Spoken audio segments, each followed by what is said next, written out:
इथे आपण भेंडी धुवून पुसून घेतली आणि एका भेंडीचे असे उभे 4 काप केलेत. तर त्यामध्ये आपण मसाले टाकूया. जिरा पावडर, धनिया पावडर, बडीशेप पावडर, चाट मसाला, हळद, काश्मीरी लाल मिरची पावडर आणि चवीनुसार मीठ.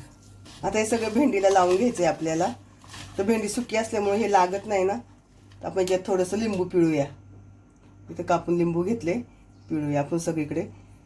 थोडीशी ओली झाली ना की सगळा मसाला लागेल मग त्याला आणि चवीला पण छान लागेल.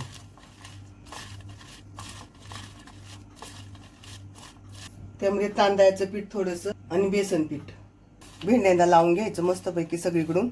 पूर्ण भेंड्या कवर झाल्या पाहिजे चारही बाजूनी. बघा आपल्या भेंडीला छान लागले. तेल तापले आपलं. आता आपण तयार केलेली भेंडी आहे त्याच्यात आपण सोडायची थोडी थोडी अशी सुट्टी सुट्टी करून सोडायची सगळीकडे.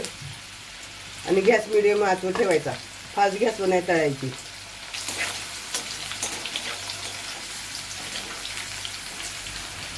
कुरकुरी होईपर्यंत आपल्याला तळून घ्यायची आहे ती, त्यामुळे थोडासा वेळ लागेल.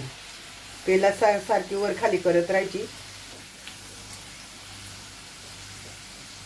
भेंडी तळायला थोडासा उशीर लागतो. तर आपली भेंडी तळून तयार आहे. आपण प्लेटमध्ये काढून घेऊया.